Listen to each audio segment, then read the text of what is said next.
The alarm clock screamed at 5:30 a.m., but Lisa Chen was already wide awake. She had been staring at the ceiling for the past hour, her mind racing through the day's impossible schedule. As the CEO of TechFlow Industries, a company worth $3 billion, her days were packed tighter than a subway car during rush hour. "Mom, are you up?" The gentle voice came from down the hallway. Lisa smiled despite her stress.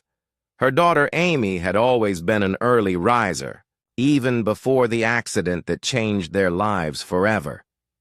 Lisa found Amy in the kitchen, already dressed and ready, sitting in her wheelchair with a packed suitcase beside her. At 16, Amy had learned to be independent in ways that both impressed and broke Lisa's heart. The cerebral palsy that resulted from complications during birth hadn't dimmed Amy's bright spirit, but it had made simple things like getting ready for a trip much more challenging. "Big day today, sweetheart," Lisa said, kissing the top of Amy's head. "I still can't believe you got accepted into the summer arts program at the university. Only 20 students from across the country." Amy's eyes lit up. "I've been dreaming about this for months, Mom. 3 weeks of painting, sculpture, and meeting other young artists. Plus, Professor Martinez said she'd personally review my portfolio for early admission to their art program." Lisa felt that familiar pang of guilt. How many of Amy's dreams had she missed while building her empire? How many school events, art shows, and quiet conversations had been sacrificed for board meetings and business deals?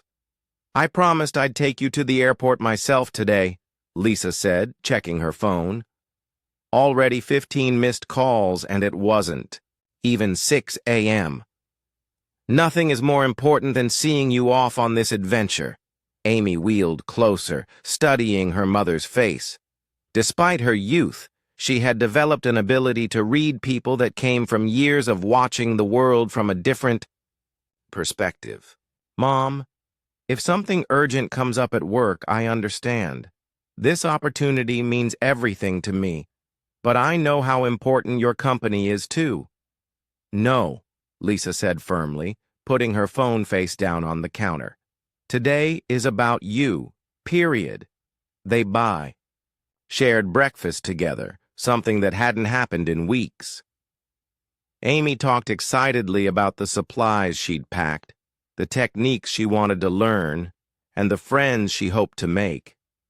Lisa found herself relaxing for the first time in months, remembering why she'd worked so hard in the first place.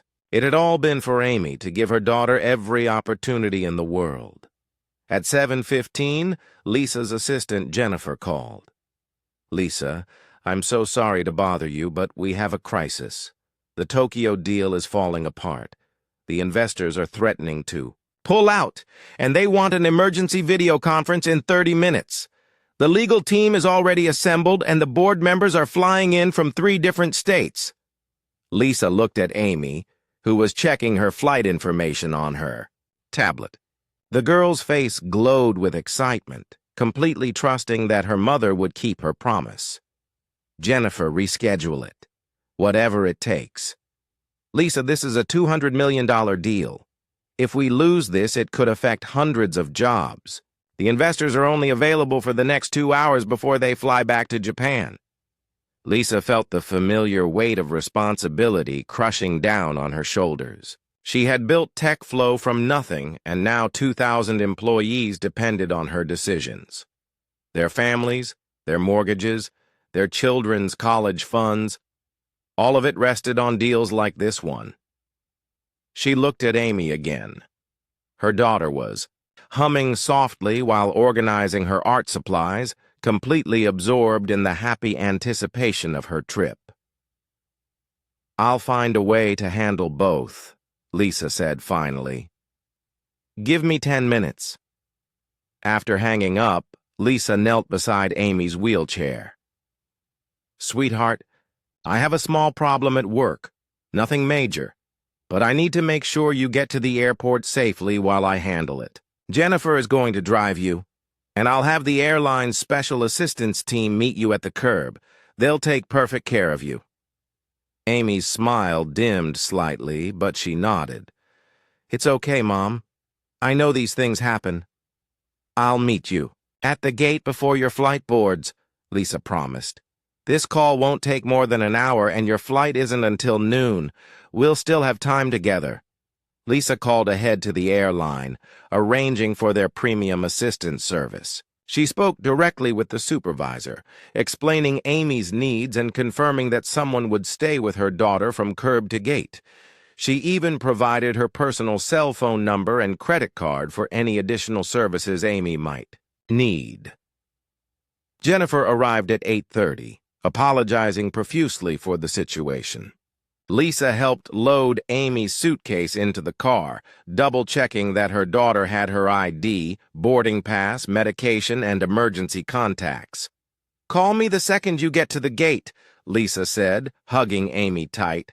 "I'll be done with this meeting soon, and then I'll drive over to see you off properly." "I love you, Mom," Amy said, "and I'm proud of you for building something so important." As the car pulled away, Lisa felt a cold knot forming in her stomach. She had broken promises before, but never one that mattered this much. She watched until the car disappeared around the corner, then rushed inside to join the video conference that would determine the fate of her company. The call started badly and got worse.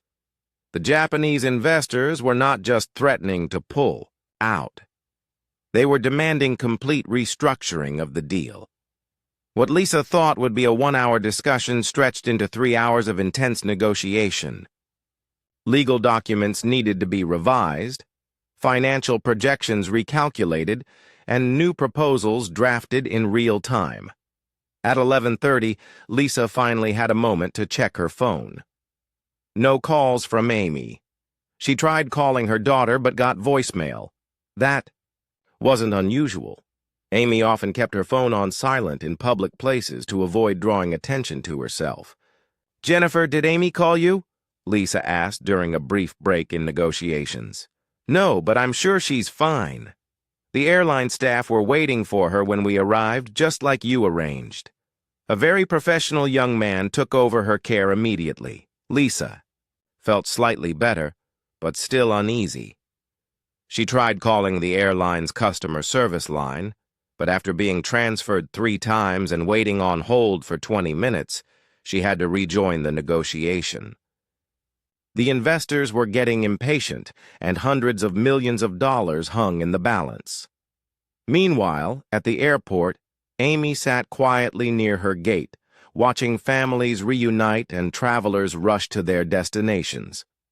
The airline staff member, who had initially helped her, had been called away for an emergency with another passenger 2 hours ago.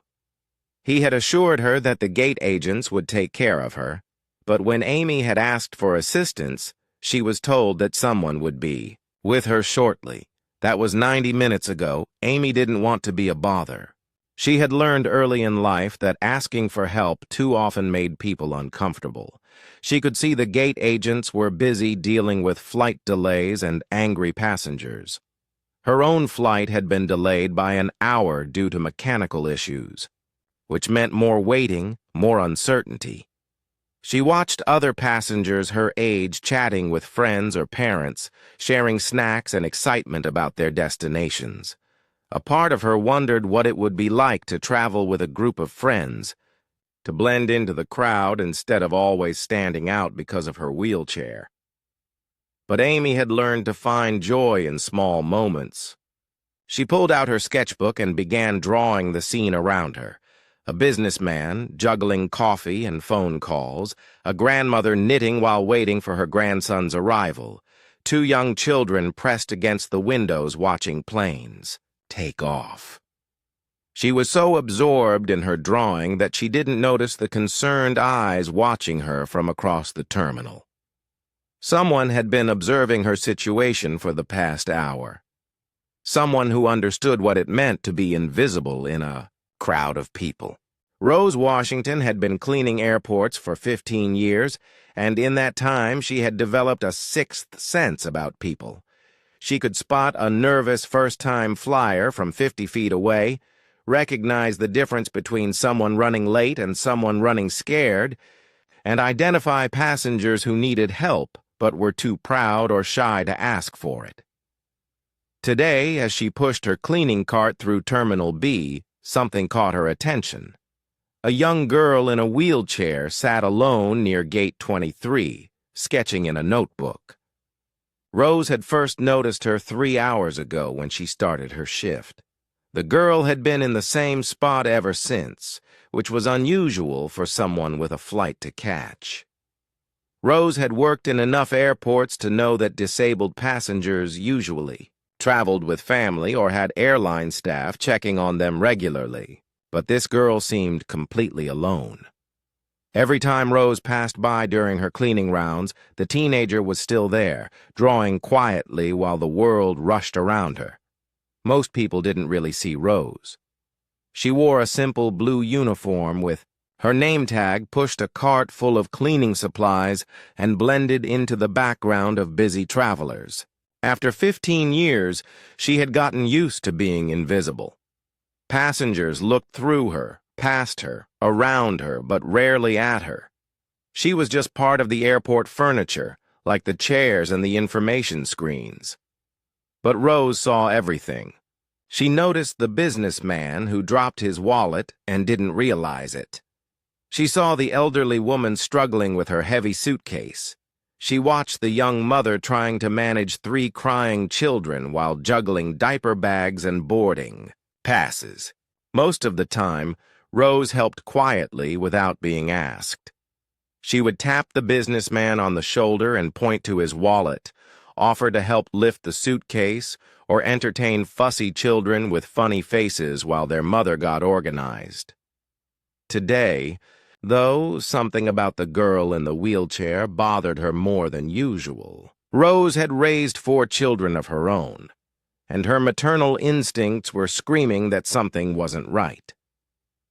During her lunch break, Rose sat at a table where she could keep an eye on Gate 23. She watched as airport staff walked past the girl, dozens of times without stopping. She observed passengers glancing at the teenager with sympathy, but assuming someone else was responsible for her care.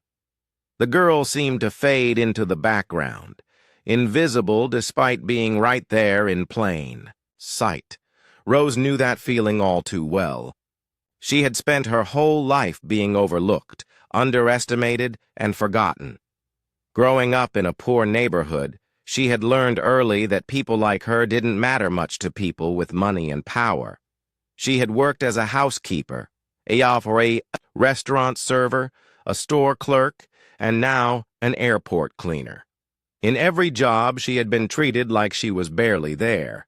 But Rose had also raised 4 successful children on those invisible wages. Her oldest son was a teacher. Her daughter worked as a nurse. Her youngest son had just graduated from college, and her baby girl was studying engineering. Rose might have been invisible to the world, but she was everything to her family. Watching the girl at Gate 23, Rose felt a familiar fire building in her chest.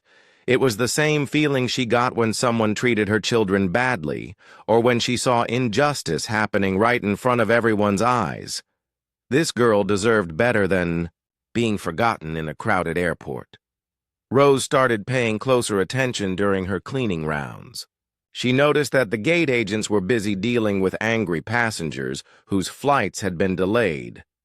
The airline's special assistance staff seemed to be running around handling multiple emergencies. Everyone was overwhelmed, and the quiet girl who didn't complain was falling through the cracks. Around 2 p.m., Rose saw something that made her heart sink. A gate agent walked directly past the girl to help an elderly man who was loudly demanding assistance with his luggage. The girl had raised her hand slightly, clearly hoping for help, but the agent didn't even glance in her direction. The teenager lowered her hand and went back to her sketching, her shoulders sagging with disappointment. That's when Rose noticed something else. The girl kept checking her phone and looking toward the terminal entrance, as if she was waiting for someone who never came. A few times, the girl's eyes filled with tears, but she wiped them away quickly and forced a smile whenever anyone looked her way. Rose recognized that behavior. It was the same thing her own children had done when they were hurt, but trying to be brave. It was the face of someone who had learned not to ask for too much, not to make a fuss, not to be a burden on others. During her afternoon break, Rose decided to do some investigating. She walked past Gate 23 and casually glanced at the departure board. The flight to Denver had been delayed twice, and boarding wouldn't begin for another hour. The girl had been sitting there for nearly 4 hours. Rose continued her work, but kept one eye on the situation. She watched as the girl pulled out a small bag of crackers and ate them slowly, making them last. She saw the teenager check her phone constantly, her face growing more worried with each passing minute. Most heartbreaking of all, Rose noticed, how the girl tried to make herself as small as possible in her wheelchair, as if she was afraid of taking up too much space or drawing unwanted attention. Around 3:30 p.m., something happened that made Rose's blood boil. A family with several children sat down in the waiting area near the girl. The kids were running around, being loud and playful, which was normal for children. But when one of the boys accidentally bumped into the girl's wheelchair, his mother rushed over with an annoyed expression. "Watch where you're going!" The woman snapped at her son, but she was looking at the girl as if the accident was somehow her fault. "Some people just take up so much space." The comment was meant to be heard. The girl's face turned red with embarrassment, and she tried to wheel herself to a more out-of-the-way corner. Rose watched the whole thing happen, her hands clenching into fists. That was the last straw. Rose had seen enough cruelty disguised as inconvenience, enough indifference dressed up as being busy. She had spent 15 years watching people ignore those who needed help most, and she wasn't going to watch it happen to this girl. But Rose was smart. She knew that approaching the situation wrong could make things worse.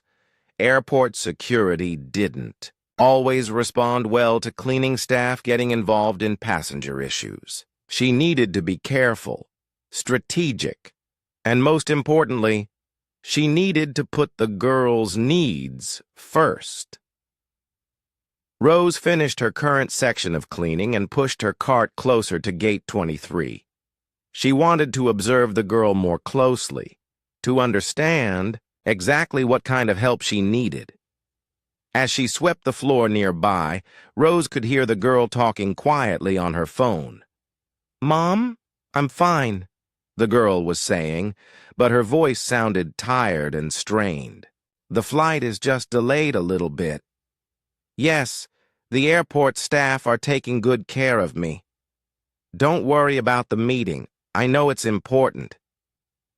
Rose's heart broke a little more. This child was protecting her mother from worrying, even while she sat alone and scared in a busy airport. The girl was being brave and selfless, while the adults who should have been caring for her had somehow failed her. After the phone call ended, Rose saw the girl close her eyes and take several deep breaths. When she opened them again, there were tears she couldn't hide anymore. The teenager looked around the terminal as if she was hoping someone, anyone, would notice that she needed help. That's when their eyes met for the first time. Rose had been cleaning the same spot for several minutes, lost in thought about the situation. The girl was looking directly at her with an expression that seemed to say, "Please, someone see me." For a moment, they just looked at each other. Rose saw a smart, sweet, scared young person who had been forgotten by everyone who was supposed to care. The girl saw a kind face in a sea of strangers, someone who actually noticed she existed. Rose made her decision. She had spent 15 years being invisible, but today her invisibility was going to be this girl's salvation. Sometimes the people society ignores are exactly the ones who understand what it means to be ignored. Sometimes the helpers come from the most unexpected places. Rose straightened up, left her cleaning cart where it was, and walked directly toward Gate 23. She had no idea if she was about to get in trouble with airport security or her supervisor.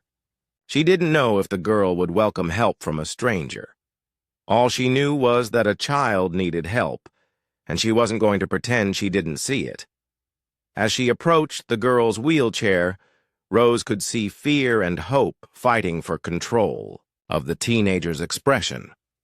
This was the moment that would change both of their lives forever. Rose walked slowly toward the girl, her heart pounding with each step. In her 15 years of airport work, she had helped countless passengers in small ways, but she had never inserted herself into a situation quite like this. She took a deep breath and approached the wheelchair with the gentlest smile she could manage. "Excuse me, sweetheart," Rose said softly, kneeling down so she was at eye level with the girl. "I hope you don't mind me asking, but I've been working around this gate for a few hours, and I noticed you've been waiting here for quite a while. Is everything okay? Do you need any help?" Amy looked up from her sketchbook, surprised that someone had actually spoken to her directly. For a moment, she wasn't sure how to respond.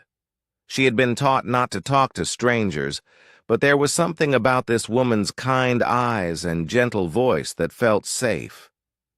I'm waiting for my flight to Denver," Amy said quietly. "It's been delayed a couple of times, but I'm fine. Thank you for asking." Rose noticed the slight tremor in the girl's voice and the way she clutched her phone tightly. "My name is Rose, and I work here at the airport. I've got 4 children of my own, so I guess I have a habit of noticing when young people might need a little extra help. Are you traveling alone today?" Amy hesitated for a moment, then nodded. "My mom was supposed to come with me, but she had an important work meeting. She arranged for the airline to help me, but everyone seems really busy today." Rose's experienced eyes took in the situation immediately. She could see the girl's overnight bag tucked beside her wheelchair, the boarding pass clutched in her hand, and the tired expression that came from hours of waiting and worrying. "When was the last time someone from the airline checked on you?" Rose asked gently. Amy thought for a moment. "A man helped me from the car to the gate this morning, but then he had to help another passenger with an emergency. The gate agent said they would keep an eye on me, but they've been really busy with all the delays." Rose felt her protective instincts kick into high gear. This sweet girl had been essentially abandoned for hours, and no one had even noticed. She looked around the terminal with fresh eyes, seeing how easy it would be for someone like Amy to become invisible in the chaos of a busy airport. "Well, honey, I'm not busy right now," Rose said with a warm smile. "Would it be okay if I sat with you for a little while? I can help you figure out what's going on with your flight and make sure you have everything you need." Amy's face lit up with relief and gratitude. "Really? You wouldn't mind? I don't want to be any trouble." "You're not trouble at all," Rose said firmly, pulling up a nearby chair. "In fact, you'd be doing me a favor. My break doesn't end for another hour, and I'd much rather spend it talking with a nice young lady than sitting alone in the employee break room." For the first time in hours, Amy smiled genuinely. There was something about Rose's presence that made her feel less alone and scared. Maybe it was the woman's motherly way of speaking, or the fact that she had actually seen Amy when everyone else seemed to look right through her. "I'm Amy," she said, extending her hand politely. "It's very nice to meet you, Amy," Rose replied, shaking her hand with both of hers. "Now let's see what we can do about getting you some proper help." Rose stood up and walked over to the gate counter, where two agents were dealing with a long line of frustrated passengers. She waited patiently until one of them was free, then approached with the confidence of someone who knew how airports worked. "Excuse me," Rose said to the gate agent. "I'm Rose Washington from the cleaning crew, and I wanted to check on the status of the special assistance passenger at gate 23. The young lady in the wheelchair has been waiting for several hours without any check-ins." The gate agent looked confused for a moment, then checked her computer. "Oh, the special assistance passenger. Yes, I see her in the system. Is there a problem?" "Well, she's been sitting alone since this morning without anyone checking on her. Needs. Her flight has been delayed twice, and no one has updated her on the situation or offered her any refreshments or assistance." The gate agent's expression changed to one of concern. "Oh no, that shouldn't have happened. We're supposed to check on special assistance passengers every hour. With all the delays today, things have been chaotic, but that's no excuse. Let me get the special services coordinator right away." Rose nodded approvingly. "Thank you. I'll stay with her until someone arrives." When Rose returned to Amy, she could see the girl's shoulders relax with relief. "They're sending someone from special services to check on you properly," Rose explained. "But in the meantime, I'm staying right here." Amy looked at her sketchbook, then back at Rose. "Can I ask you something? Why are you helping me? I mean, I'm grateful, but most people just walk by." Rose sat back down, considering how to answer honestly without making the girl feel worse about her situation. "You know, Amy, I've spent most of my life feeling invisible. People see my uniform and think they know everything about me. They assume I'm not smart enough or important enough to matter. But the thing about being invisible is that it teaches you to see other people who are being overlooked, too." Amy nodded slowly. "I know what you mean. Sometimes I feel like people see my wheelchair before they see me. They either stare or pretend I'm not there at all." "Exactly," Rose said. "But here's what I've learned in my 53 years on this earth. The people who matter most are often the ones society pays the least attention to. And the people who understand what it's like to be ignored are usually the ones most willing to help when someone else needs it." A comfortable silence fell between them as Amy processed Rose's words. Then she opened her sketchbook and showed Rose what she had been working on. "I've been drawing people in the airport," Amy explained. "Look, there's the businessman who's been pacing and talking on his phone for 2 hours, and here's the grandmother, who's been knitting that same scarf since I got here. And this is the little boy who keeps running away from his parents to look at the airplanes." Rose looked at the drawings with amazement. Amy had captured not just the physical appearance of each person, but something deeper. The businessman's drawing showed the stress lines around his eyes. The grandmother's sketch revealed the gentle smile she wore while working on her knitting. The little boy's picture radiated pure joy and curiosity. "Amy, these are incredible," Rose said genuinely. "You have a real gift. You see people the way they really are, not just how they appear on the surface." Amy blushed with pleasure. "Thank you, I want to be an artist someday. Actually, that's why I'm going to Denver. I got accepted into a special summer program at the university. Only 20 students from the whole country got in." "That's wonderful," Rose exclaimed. "You must be incredibly talented. Tell me more about it." As Amy talked about her dreams and the program she was attending, Rose saw the girl transform. The scared, tired teenager disappeared, replaced by a passionate young artist with big dreams and amazing talent. Amy talked about wanting to paint murals that would make people feel less alone, creating art that would help others see the beauty in everyday life. "My mom worked so hard to give me this opportunity," Amy said. "She built this huge company from nothing, and she's always telling me that I can do anything I set my mind to, wheelchair or no wheelchair." Rose smiled. "She sounds like a smart woman, and she's right, you know.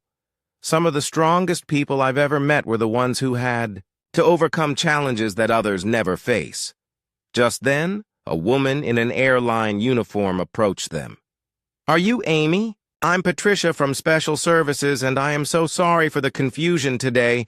We should have been checking on you regularly." Rose stood up as Patricia began explaining the flight status and offering Amy meal vouchers and a more comfortable place to wait. But before she could step away, Amy grabbed her hand. "Wait, please don't go yet," Amy said. "I was hoping, could you stay and talk with me a little longer? I know you probably have work to do, but I've really enjoyed talking with you."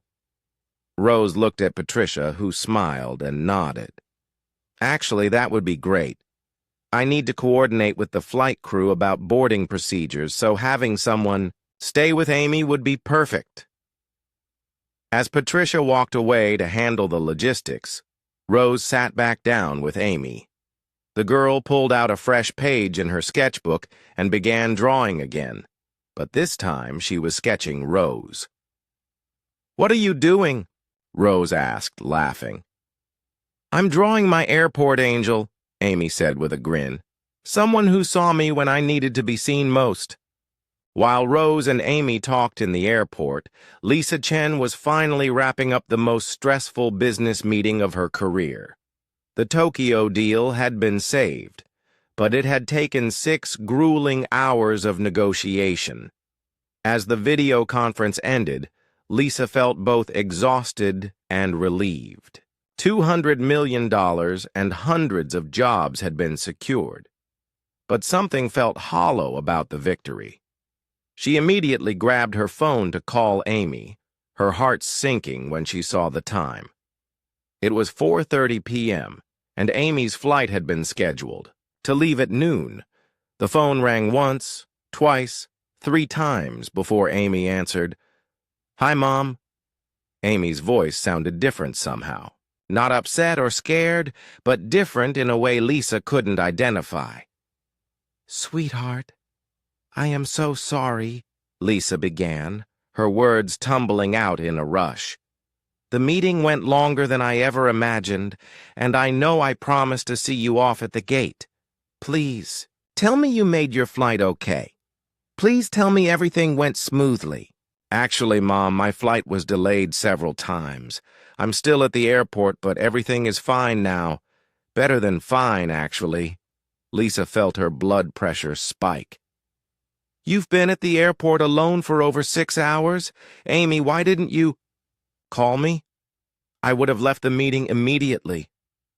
"I didn't want to worry you during your important meeting," Amy said gently. "And besides, I wasn't really alone. I made a friend." Lisa was already grabbing her car keys and rushing toward the parking garage. "A friend? Amy, you know you're not supposed to talk to strangers. Are you safe? Are the airline people with you?" "Mom, slow down," Amy laughed, and Lisa was surprised to hear genuine happiness in her daughter's voice. "I'm completely safe. Her name is Rose, and she works here at the airport. She's been taking care of me all afternoon. She even got the airline to bring me food and make sure I have everything I need for the flight." Lisa felt a mixture of relief and guilt washing over her. A stranger had done what she, as Amy's mother, should have been there to do. "I'm coming to the airport right now. I'll be there in 20 minutes. "You don't need to rush, Mom. My flight doesn't board for another hour, and Rose is keeping me company. Actually, I'd love for you to meet her." 25 minutes later, Lisa burst through the airport security checkpoint, having used her business connections to get a gate pass. She had run through the terminal in her expensive heels and business suit, drawing stares from other travelers. Her usually perfect hair was disheveled, and her makeup had smudged from the tears of worry and guilt she had shed during the drive. She spotted Amy from across the terminal, and what she saw stopped her in her tracks. Her daughter was laughing, while showing her sketchbook to a woman in an airport cleaning uniform. Amy looked relaxed and happy in a way Lisa hadn't seen in months. As Lisa approached, she could hear their conversation. "And this one is my mom," Amy was saying, showing Rose a drawing in her sketchbook. "She's the strongest person I know. She built her company from nothing, and she's always working so hard to make sure I have every opportunity in the world." Sai looked at the drawing with admiration. "You can see the love in how you drew her face. She must be very proud of you." "She is," Amy said with certainty. "Sometimes I worry that she works too hard because of me, you know. Like she feels she has to prove that having a disabled daughter doesn't slow her down. But I wish she knew that. She's already proven everything she needs to prove." Lisa felt her heart break a little. She had never realized that Amy understood the pressure she put on herself, or that her daughter worried about being a burden. "Amy?" Lisa called out, her voice shaky with emotion. Both Amy and Rose turned toward her. Lisa was struck by how naturally the older woman stood up respectfully, but without any of the nervous energy most people showed when they realized who Lisa was. "Mom!" Amy's face lit up with genuine joy. "You made it! Rose, this is my mom, Lisa. Mom, this is Rose. She's been my guardian angel today." Lisa looked at Rose properly for the first time. She saw a woman probably in her early 50s wearing a simple blue uniform with a name tag that read Rose Washington, Cleaning Services. Her hands showed the signs of hard work, and her face had the kind of lines that came from years of smiling despite difficult circumstances. But her eyes were kind and intelligent, and she was looking at Amy with the same protective affection Lisa felt for her own daughter. "Mrs. Chen," Rose said warmly, extending her hand. "It's such a pleasure to meet you. Amy has been telling me wonderful things about you and your company." Lisa shook Rose's hand, noticing the firm, honest grip. I don't know how to thank you. When I think about Amy sitting here alone all day—" "She wasn't alone," Rose interrupted gently. "Not once I found her, and I have to tell you, you have raised an incredible young woman. She's talented, kind, and wise beyond her years." Lisa looked at Amy, who was beaming with happiness.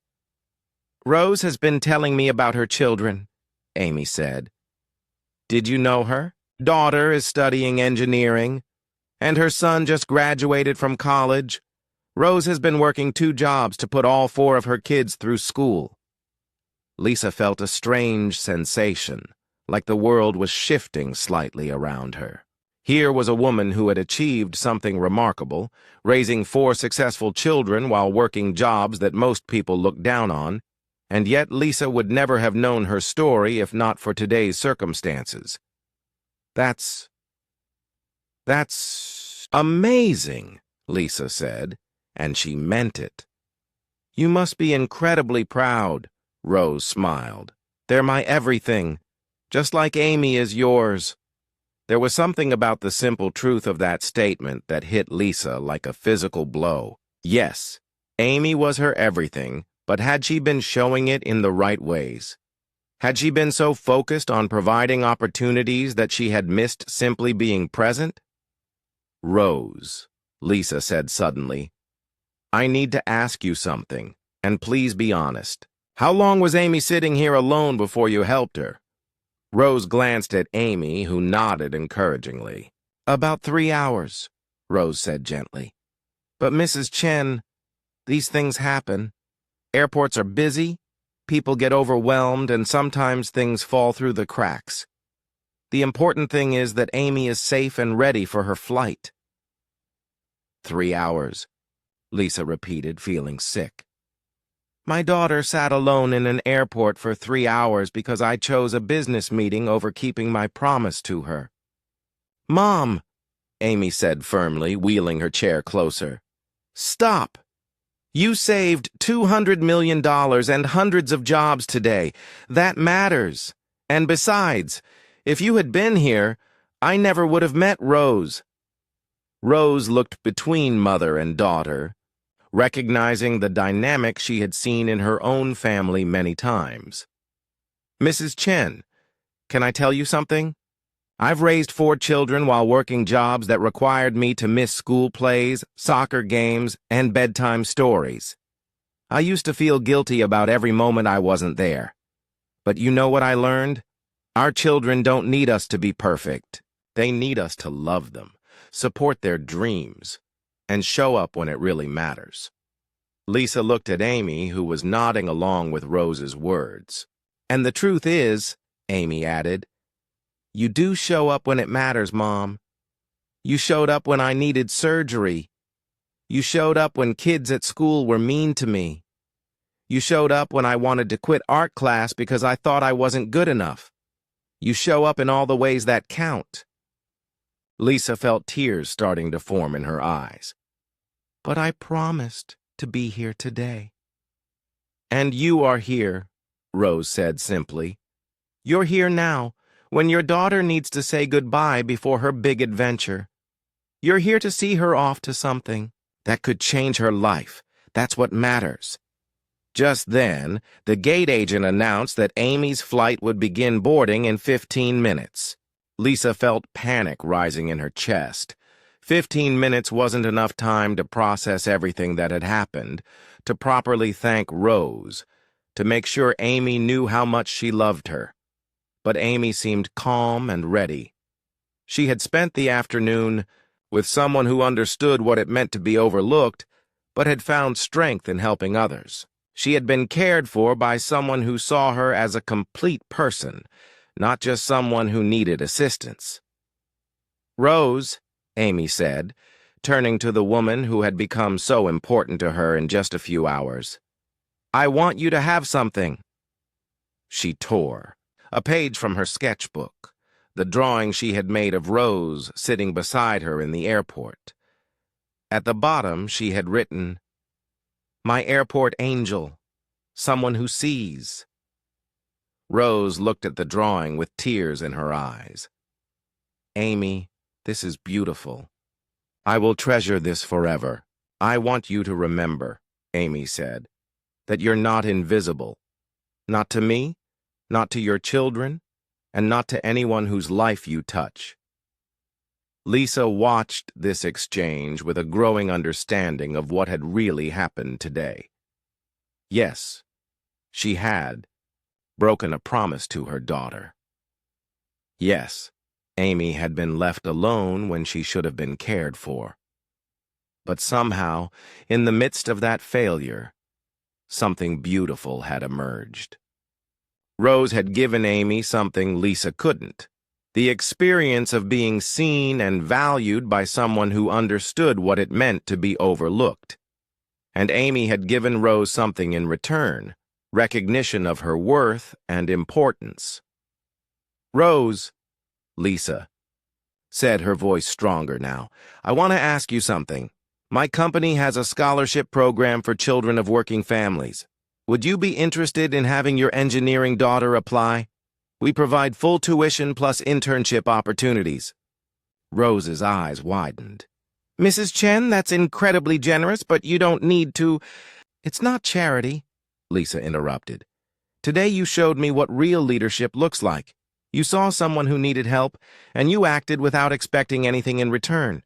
That's the kind of person I want my company to support." Amy clapped, her hands together excitedly. And Rose, I want to stay in touch. Would it be okay if I wrote to you from Denver? I'd love to send you pictures of my artwork and hear about how your daughter is doing in school." Rose nodded, tears flowing freely now. "I would love that more than you know." The final boarding call echoed through the terminal.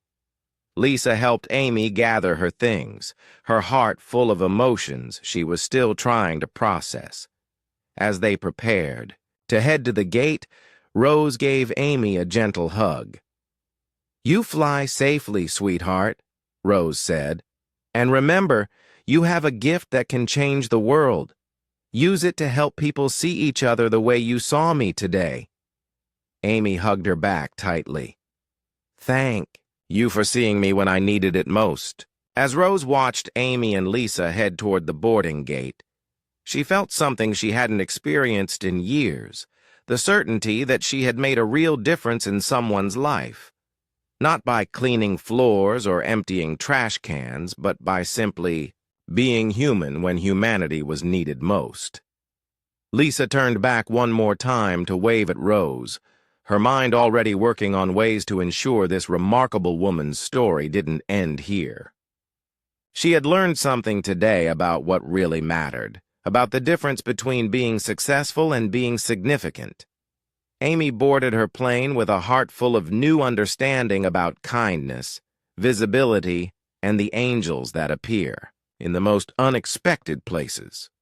She carried with her the knowledge that sometimes the people society ignores are exactly the ones who understand what it means to be truly seen. And Rose returned to her cleaning cart with a drawing that would hang in her home for years to come, a reminder that her life had meaning beyond what any job description could capture. She had been seen, valued, and remembered by someone whose opinion mattered to her. 3 months later, when Amy's artwork was featured in her first gallery showing, the centerpiece was a large painting titled "The Woman Who Sees."